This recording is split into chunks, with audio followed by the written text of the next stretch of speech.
Selamat datang di Creators Mind bersama saya Hansen, dan di sini saya mau bahas satu buku yang menurut saya sangat positif dan very practical.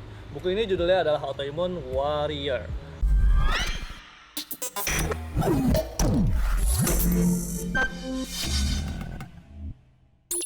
Oke, di sini udah bersama saya langsung penulisnya, saya datangkan jauh-jauh dari Cakung, namanya adalah Keisha Yamamoto. Halo, kenapa sih pakai disebut? Boleh dong. Boleh. Oke, Keisha Yamamoto ini adalah saudaranya dari Ajinomoto. Kurang lebih. Oke, Keisha, saya mau kita udah lama gak ketemu ya, apa kabar? Setahunan. Baik, Setahun puji lebih Tuhan. Ya. Baik ya, bener baik. Baik. Oke, soalnya terakhir kali kita bahas tentang autoimun bisa sembuh, ya kan? Dan di sono si Keisha ini berani klaim bahwa dia hasilnya negatif, Ya. kan? Nah, sekarang saya mau tahu dulu nih, ini hasilnya masih negatif apa kambuh lagi, Keisha? Ya, puji Tuhan sejauh ini sehat. Hasilnya juga tesnya negatif. Oke. Bahkan ya stabil, lebih produktif juga, dan Wih. bahkan nih ya batuk pilek aku udah 2 tahun lebih loh. Ayo kamu setahun ada batuk pilek nggak? Aku nggak batuk pilek radang Dia tenggorokan loh. lebih sehat dari saya ya. Baru Nah. kemarin saya sakit tenggorokan. Nah kan, tuh aku Oke, aman, aman puji dari Tuhan COVID stabil. juga ya. Puji Tuhan. Oke, nah kini kita juga jaga jarak ya, tenang ya. Ya. Nah, Keisha, saya mau bahas tentang buku Anda nih. Ini bukunya judulnya Autoimmune Warrior. Ngomongnya warrior ya. Oke, nah ini buku yang ketiganya Keisha. Benar, berarti ada buku yang satu kedua. Saya mau Ya. tahu dulu, itu yang satu kedua buku tentang apa sih?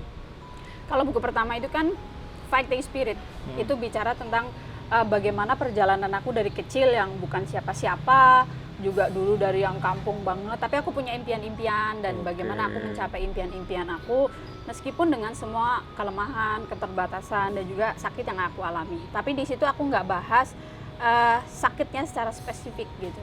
Aku lebih membahas bagaimana sih Bisa aku hidup. mencapai, ya jadi kayak lebih ke perjalanan gitu ya, biografi, dan juga bagaimana aku melewati masa-masa sulit itu. Oke, Kayak gitu. itu yang pertama, Ya. Fighting Spirit. Yang keduanya? Kalau yang kedua, Living Well with Autoimmune itu sebenarnya versi dasar dari yang buku ketiga. Lebih ke kayak aku jelasin ke orang tentang sakit autoimun itu apa, jenis-jenisnya apa, terus mindset dasar sebagai pasien itu seperti apa. Nah itu ada di buku Living Well with Autoimmune. Lebih ke mindsetnya ya, jadi lebih banyak aku bahas di situ. Oke. Nah itu buku kedua.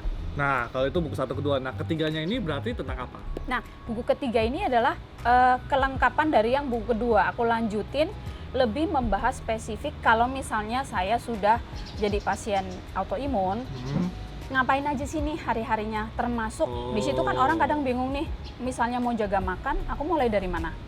Kayak gitu kan. Iya, Terus iya. aku sudah merasa makan sehat nih, tapi aku tetap flare gitu, tetap kok kambuhnya sering.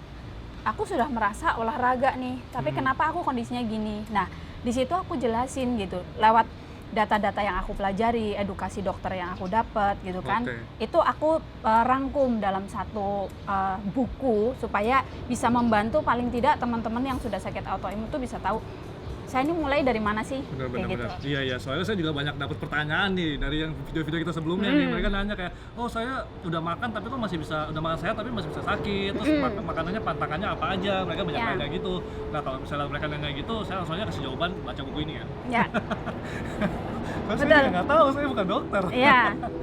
Oke, nah tadi kan Keisha bilang di buku ini banyak kasih, berarti lebih ke praktikal ya, maksudnya Ya. setelah saya kena autoimun, saya harus ngelakuin apa, makan apa, terus kan saya juga baca di sini si Keisha banyak kasih tahu nih terapi-terapi seperti apa yang bisa dilakukan, kayak cara bernafas lah, pola pikiran apa gitu, terus ada juga rekomen obat, rekomen produk segala macam. Nah sebenarnya semua itu sorry ya, ini valid gak sih, bisa dipercaya gak sih, soalnya kan Keisha kan bukan dokter ya gitu ya. Ya, oke. Kalau dari yang aku sharing di situ, misal kayak let's say deep breathing gitu ya, itu kan dapat dari juga orang pakar yang memang sudah tersertifikasi. Aku masuk di kelasnya dia, aku belajar, dan memang itu bisa dilakukan oleh kita semua di rumah. Dan kalau misalnya teman-teman cari di YouTube pun bisa ketemu gitu. Cuma kadang orang kan males ya cari yang mana nih yang aku ikutin kayak gitu. Jadi saya share sesuatu yang memang sumbernya itu kredibel. Itu kalau dari sisi yang terapi-terapi yang kita bisa lakukan di rumah. Kayak self talk itu kan juga bagaimana kita tuh menghargai diri sendiri, ngomong sama diri sendiri. Kadang kita nggak pernah lakukan itu, nggak pernah appreciate diri sendiri, kita cuma compare sana sini gitu. Nah, itu kan juga banyak yang ajar sebenarnya pakar-pakar self healing.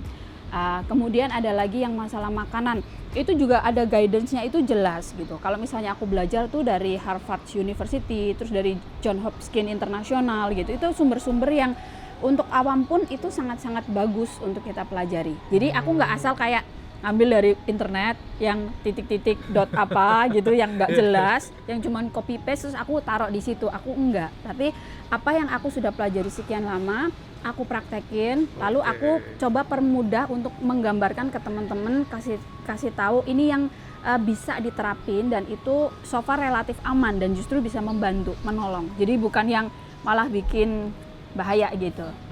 Kalau obat aku di situ nggak ada rekomen ya, tapi lebih ke kayak misal aromaterapi itu buat relaksasi gitu. Terus bagaimana komunikasi dengan dokter, itu juga kadang pasien kan bingung ya, aduh dokternya nih kayaknya nggak ramah nih, aduh kayaknya aku nggak enak nih gitu. Nah aku ngajarin daripada asumsi, ini kita pasien mesti ngapain nih, kayak gitu. Betul. Kurang lebih seperti itu sih. Jadi so far secara umum yang aku ceritakan adalah sesuatu yang aman untuk dipraktekkan, dan aku nggak ngajarin misal makanan, Hansen kamu makan alpukat ya gitu, Hansen kamu harus makan semangka, kan nggak gitu. Tapi bagaimana caranya supaya Hansen ini ngerti makanan apa yang cocok buat badan kamu, karena belum tentu sama dengan saya gitu. Jadi yang diajarin adalah pola mengenalinya, bukan produknya ini, makanannya ini, kan bukan. Iya, karena tadi pas saya baca juga ada yang mengagetkan juga. Di sini dikasih tahu kalau kita makan sehat belum tentu baik buat tubuh kita. Jadi bilang begitu kan. Jadi kita harus lihat respon tubuh juga kan. Iya. Benar ya? Orang sehat juga seperti itu. Betul. Oh ya? Banyak orang tidak mengerti, terutama mungkin di Indonesia ya, karena kita bukan bangsa yang memang dari kecil kalau kita lahir itu sudah medical check up. Untuk melihat apakah kita itu ada risiko-risiko tertentu terhadap sesuatu, misal alergi atau apa. Seringkali kalau sudah kejadian nih, bayi gitu ya, atau udah gede, mulai ada merah-merah, mulai ada kok ini suka muntah terus, oh ini kok kayaknya makin menurun berat badan. Kalau udah terjadi begitu, baru kita cari tahu nih, dan itu semuanya dicek. Sementara kalau di luar kan dari kecil sudah ada nih track recordnya, jadi bisa diantar untuk lifestyle yang seperti apa yang tepat. Nah kita kalau udah terlanjur seperti itu, kita jadi sudah segede ini, kita nih nggak tahu. Banyak orang yang nggak ngerti sebenarnya saya tuh sensitivitas terhadap makanan A atau B atau C, atau saya alergi dengan ini, dengan ini, dengan ini. Kalau alergi mungkin lah kita mudah lihat orang kalau alergi itu kan ruam. Kalau sensitivitas itu lebih ke pencernaan yang di dalam yang kita nggak langsung alami saat itu juga. Nah itu yang kita seringkali nggak paham, diabaikan, itu yang bikin orang merasa sudah makan sehat tapi ternyata nggak baik-baik, karena makanan ini ternyata di badan dia itu sensitif. Betul. Kayak gitu. Saya punya pengalaman juga waktu itu, beberapa hari saya minum air lemon di pagi hari, katanya bagus kan, bangun tidur perut kosong minum air lemon kan. Nah saya nyobain tuh, saya minum sampai beberapa minggu, ternyata itu malah bikin asam lambung saya naik. Jadi tubuh saya kayak nolak gitu.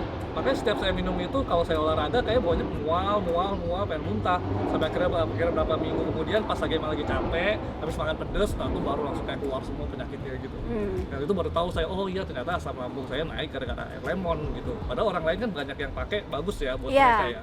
Jadi cocok buat A, belum makanan yang sama ya. Kan ada banyak misal jus A itu bagus buat autoimun, jus ini bagus buat diet berat badan gitu. Belum tentu itu berlaku untuk semua orang. Betul. Itu yang harus kita kenali baik-baik. Jadi kita nggak asal niru, dan kita juga nggak buang waktu dengan kondisi yang sebenarnya nggak berubah gitu lah. Recognize, kenali diri. Oke, nah selain makanan, ini juga saya juga tadi baca tentang media sosial. Ternyata media sosial itu berpengaruh juga buat kesehatan jiwa kita ya, ternyata ya, terutama khusus mereka yang buat yang autoimun gitu. Karena autoimun itu kan maksudnya mereka banyak cari informasi lewat media sosial, kemudian mereka juga join grup segala macam gitu kan. Nah sekarang saya mau nanya, ini media sosial ini baik atau buruk gak sih buat kita yang autoimun? Sebenarnya tergantung, balik lagi ke kepribadiannya kita. Makanya di buku kan di awal aku kasih tahu dulu, ngenali dulu nih kepribadian kita seperti apa. Misalnya saya ini tipe orang yang pemikir. Begitu lihat nih, kan banyak pejuang konten ya hari-hari ini yang bikin postingan nggak tahu sumbernya dari mana, terus dipotong-potong, dibikin cantik, lalu ditampilkan. Tapi orang yang pemikir ini dia nggak bisa sortir, dia langsung misalnya makanan A ini racun, orang autoimun harus hindari. Lihat baca kata racun langsung, berarti yang selama ini aku makan gimana nih? Padahal dia nggak kenapa-napa juga gitu, nggak sampai yang kolaps juga gitu. Tapi udah ketakutan, nanti terus di compare, cari ke sini. Oh, katanya yang ini boleh, katanya yang ini racun. Yang bener mana? Kan saya jadi bingung gitu. Nah, kenali dulu diri kita. Kalau memang kita itu nggak bisa nyaring informasi dengan benar, hati-hati gitu. Lihat siapa yang kita follow, nggak semuanya harus kita follow, nggak harus semuanya kita baca gitu loh. Lihat dulu sumbernya. Aku di sosial media aku kasih tips. Misal mau follow, lihat dulu ini sumbernya kredibel atau enggak. Misal dokter sekalipun ya, ini bukan saya meng-underestimate dokter, tapi dokter itu kan punya disiplin ilmu yang berbeda-beda. Kalau memang dia bukan kompetensinya di autoimun, tapi dia bahas itu, ya harus kita saring dulu gitu. Kalau yang sudah di ranahnya autoimun, bolehlah kita nanti ada lagi parameter yang lain gitu kan. Setelah orangnya kredibel, apa yang dia sampaikan kita bisa compare dengan sumber data yang lain. Yang misal tadi kalau aku dari Harvard University, dari Johns Hopkins, itu yang valid data-data jurnal apa. Jadi jangan cuman copy pastean artikel-artikel gitu. Nah udah kira-kira matching nggak? Kalau ada yang nggak match, coba balik ke uji badan. Apa yang dia katakan, apakah memang selama ini si makanan ini tuh kita nggak bagus di badan atau ternyata baik-baik aja. Contoh gluten aja nih ya, yang paling itu bikin aku stres. Orang autoimun nggak boleh makan gluten. Kata siapa? Gitu kan. Untuk orang yang sensitif terhadap gluten, yang bener-bener itu memang ada golongannya. Nah, orang yang seperti ini golongannya, kamu tahu nggak? Misalnya kita makan nih piring ya. Piring kamu ada gorengan nih dari tepung terigu. Aku nggak ada, aku diet gluten karena aku sensitif misal. Lalu aku ngambil makanan yang dari kamu nih, ada makanan yang berarti piring kamu kan sudah terkontaminasi dengan gorengan yang ada tepung terigunya kan, ada gluten. Aku misal ngambil deh makanan yang bukan gorengannya nih, makanan lain, misal kamu ada bakso gitu ya, aku ambil bakso kamu.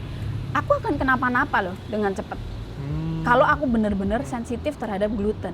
Tapi kan kebanyakan orang tidak mengalami se-ekstrim itu. Tapi karena lihat baca, oh harus diet gluten, oh harus ini, jadi menahan diri. Kalau ada cake, aduh cuma ngiler, terus nanti jadi kepikiran, kok aku susah banget, nggak boleh makan ini, nggak boleh makan itu, kok kayaknya menderita banget. Jadinya malah tambah stres gitu loh. Betul. Padahal datanya belum tentu tepat sesuai dengan kondisi badan dia itu. Jadi tergantung orangnya yang membaca ini seperti apa. Kalau dia nggak bagus mindsetnya, nggak bagus cara filter, ini akan jadi sesuatu yang jelek. Karena satu orang mengalami, belum tentu semua orang bakal mengalami hal yang sama ya kan. Oke, berarti harus memfilter lagi ya. Betul. Filter baik-baik ya. Kita follow si Keisha Yamamoto aja ya. Boleh. @Keisha Yamamoto iklan. Oke, Keisha, nah di buku ini ada ini emang buku khusus bagus banget buat orang yang autoimun. Tapi menurut saya pribadi ini juga bagus buat mereka yang kayak punya teman-teman yang autoimun. Jadi mereka bisa aware dengan mereka ya kan. Dan juga bisa buat saya juga yang misalnya nggak kena autoimun misalnya. Karena banyak kata-kata bagus, banyak pelajaran yang baik. Bahkan saya praktekkan tuh yang di breathing itu saya praktekkan yang lidahnya naik ke dinding gitu. Saya praktekkan itu. Nah, ini praktikal juga buat semua orang sebenarnya ya. Nah, di sini banyak kata-kata bijak yang Keisha katakan dan saya ada satu di halaman 132 yang cukup membuat saya wow gitu loh. Saya mau Keisha bacain dong. Terus Keisha kasih penjelasan sedikit ya, saya garis bawahin. Silakan. Oke. 132 buku Autoimmune Warrior. Oke. Kita harus menjadi pasien yang tidak stres berlebihan dengan sakit, tapi kita harus sanggup membuat penyakit stres dengan kita. Wah. Itu sebenarnya dokter saya yang ngajarin dulu. Oh ya? Iya, kenapa seperti itu? Intinya adalah supaya kita itu jadi orang, kalau sakit ya, apapun sebenarnya nggak cuma autoimun, sakit apapun. Dokter yang bilang nggak bisa sembuh, cancer atau apapun gitu ya, yang kronis. Jangan biarkan ketakutan terhadap sakit ini menguasai sampai kita tuh jadi makin parah. Tapi ubahlah. Pasti ada fase yang kita tuh takut, sedih, itu pasti. Tapi jangan di sini aja, berubah ke bertumbuh, kita belajar, kita atasi sampai di satu titik kita sudah mengalami progres sampai si sakit ini udah gue capek nih sama dia, udah gue minggat aja gitu loh. Jadi kita sendiri sudah bisa mengatasi, memanage paling tidak. Saya nggak bilang oh semuanya pasti bisa sehat 100%, nggak, tergantung kan orang start kapan berobatnya, bagaimana kondisinya gitu. Tapi paling tidak kemajuan itu pasti ada kalau kita mindsetnya bener, terus cara hidup kita dibenerin, keseharian kita dibenerin, itu pasti ada kemajuan. Justru penyakit itu justru jangan bikin kita jadi down, malah harus buat kita makin efektif dan produktif. Iya, betul. Nah, itu salah satu kata bijak juga dari Kezia di situ. Iya. Oke, Kezia, salah satu cara Kezia di dalam buku diceritakan dia menjaga kesehatan jiwa dia supaya nggak waras, katanya dengan menulis. Supaya waras. Supaya waras. Astaga. Oh iya, sorry. Supaya waras ya dengan menulis, betul nggak? Iya. Nah, emangnya autoimun bisa bikin orang nggak waras? Iya. Jadi gini, konotasinya jangan sampai kayak nggak waras itu berarti gila kan, bukan ya. Tapi namanya gangguan jiwa itu kan gangguan pikiran. Gangguan jiwa itu bukan gila ya. Gangguan jiwa itu banyak. Kesehatan mental lah kalau kita ngomong yang bahasa sekarang. Kesehatan mental itu akan sangat-sangat terganggu pada saat orang itu mengalami sakit kronis. Dia nggak punya tempat untuk cerita, misal keluarganya tidak mendukung, dia punya teman mungkin tidak suportif, lingkungan kerja yang judging, yang oh kok kayak gitu kulitnya, kok kamu izin-izin terus misalnya segala macam. Nah, salah satu cara yang bisa dipakai itu adalah menulis. Itu terutama biasanya itu untuk orang-orang yang introvert, yang memang dia susah untuk ngumpul sama orang, ceritakan tentang hidup dia gitu. Itu bisa dipakai. Nah, itu kan yang memang saya praktekkan. Karena dengan menulis itu, ini kan lembar kosong ya, anggap nah ini buku. Aku nulis semua perasaan, semua kayak ketakutan, curhat. Dia kan nggak akan judging kita apa-apa gitu. Kita mau coret-coret dia juga diem aja gitu kan. Kita mau tip X juga dia diem aja gitu. Nah, nanti lama-kelamaan orang itu kan bertumbuh ya. Kita semakin hari pada waktu sudah mulai cooling down, emosi kita kan juga bisa berubah dari yang kemarin sedih, takut jadi lebih stabil. Pada saat kita baca, kita nanti akan bisa menilai, oh ternyata yang ini tuh kemarin konyol banget ya, kenapa aku harus sampai segitu. Nah, itu yang saya lakukan, dan itu bisa kalau kita orang yang bertumbuh lebih baik, dan ini bisa jadi karya, itu setelah kita sortir. Kira-kira mana nih yang alay, yang nggak perlu, iya dong. Ini mana yang kira-kira, oh ini bisa diterapin untuk orang lain, oh ini yang memang benar-benar dan saya praktekin juga, dan saya bisa share ke orang. Nah, itu mulai disusun, jadi sebuah buku, itu bisa. Malah akhirnya bisa bantu orang ya? Ya, tapi paling tidak kalau belum ke buku pun, nulis itu salah satu cara untuk terapi itu. Tuangin aja semua perasaan yang kita alami, ketakutan kita, kesedihan kita, marah mungkin, bahkan marah, kenapa sih begini, kenapa, semua emosi yang ada dalam hidup kita tuangin aja di situ gitu. Karena ini lembaran yang kalau kita nulis tuh entah kalau sekarang mungkin gadget ya pakai notes atau laptop gitu, terserah. Dia tidak akan judging kita gitu, dan kita mau hapus kapan aja ya bisa juga gitu, terserah kita kan kalau merasa sudah lebih stabil gitu. Tapi itu akan sangat menolong banyak. Tapi ada juga orang yang dia curhat tapi dia post ke media sosial.